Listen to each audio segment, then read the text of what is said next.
বিহারের কুখ্যাত গ্যাংস্টার সুবোধ সিংকে এবার নিজেদের হেফাজতে পেতে চায় বেলঘড়িয়া থানার পুলিশ। ব্যবসায়ী অজয় মণ্ডলের গাড়িতে গুলি চালনার ঘটনায় সুবোধকে জেরা করতে চান তদন্তকারীরা। আজ ফের সুবোধ সিংকে ব্যারাকপুর আদালতে পেশ করা হবে। 15ই জুন ব্যারাকপুরের ব্যবসায়ীর গাড়ি লক্ষ্য করে গুলি চালায় দুষ্কৃতীরা। এখনও আতঙ্কে রয়েছেন বলে জানালেন ব্যবসায়ী অজয় মণ্ডল। বিহারের গ্যাংস্টার সুবোধ সিংকে হেফাজতে চায় বেলঘড়িয়া থানার পুলিশ। ব্যবসায়ী অজয় মণ্ডলের গাড়িতে গুলিকাণ্ডে সুবোধকে জেরা করতে চান তদন্তকারীরা। আজ ফের সুবোধ সিংকে ব্যারাকপুর আদালতে পেশ করা হবে। 15ই জুন ব্যারাকপুরের ব্যবসায়ীর গাড়ি লক্ষ্য করে গুলি চালায় দুষ্কৃতীরা। এখনও আতঙ্কে রয়েছেন বলে জানালেন ব্যবসায়ী অজয় মণ্ডল।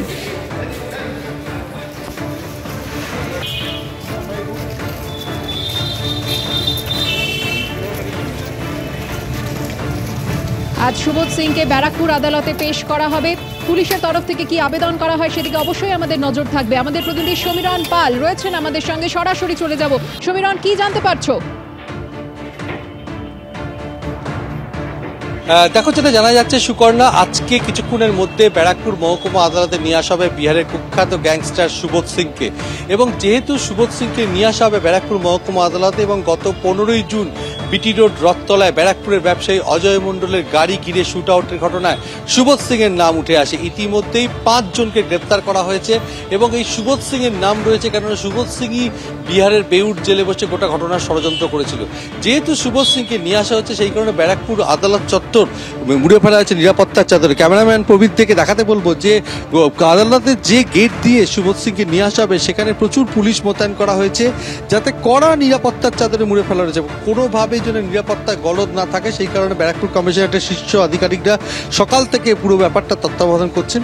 এবং শুধু তাই না, সুবোধ সিংকে আজকে নিয়ে আসার পর ব্যারাকপুর মহকুমা আদালতে পুলিশের তরফ থেকে নিজেদের হেফাজতে চেয়ে আবেদন জানানো হবে। কেননা যেহেতু অজয় মণ্ডলের গাড়ি ঘিরে যে শুট আউটের ঘটনা, এই শুট আউটের ঘটনার পরপরই দেখা গেছিল যে অজয় মণ্ডলকে বিহারের বেউট জেল থেকে সুবোধ সিং হুমকি ফোন করেছিল একাধিকবার। অর্থাৎ যেদিনকে হামলা হলো ঠিক তারপরের দিনকে সুবোধ সিং সরাসরি আমাদের ক্যামেরার সামনে, তখন অজয় মণ্ডল ফোনে কথা বলছিলেন, তখনও হুমকি দেওয়া হয় এবং বারবার। এবং যখন এ রাজ্যে সুবোধ সিংকে নিয়ে আসা হচ্ছে, তখন ব্যবসায়ী অজয় মণ্ডল অভিযোগ করেছিলেন ঠিক তার আগের দিন বিহারের বেউট জেল থেকে অজয় মণ্ডলকে ফোন করা হয়েছিল এবং সেক্ষেত্রে অজয় মণ্ডলকে ফোন করে হুমকি দিয়েছিল সুবোধ সিং। বলেছিল যে তাকে এই বাংলায় নিয়ে আসা হচ্ছে, খুব শীঘ্রই আবার বিহারের বেউট জেলে ফিরবে এবং তখন কথা হবে। শুধু তাই না, খড়দা, টিটাগড়, ব্যারাকপুর এই সমস্ত এলাকার নিয়ন্ত্রণ নিতে চায় সুবোধ সিং, এমনই চাঞ্চল্যকর অভিযোগ করেছিলেন ব্যবসায়ী অজয় মণ্ডল। এবং যেহেতু সুবোধ সিংকে নিয়ে আসা হচ্ছে, সেই কারণে কড়া নিরাপত্তার চাদরে মুড়ে ফেলা হয়েছে গোটা ব্যারাকপুর মহকুমা আদালত চত্বর। সুকর্ণা, ধন্যবাদ সমীরণ।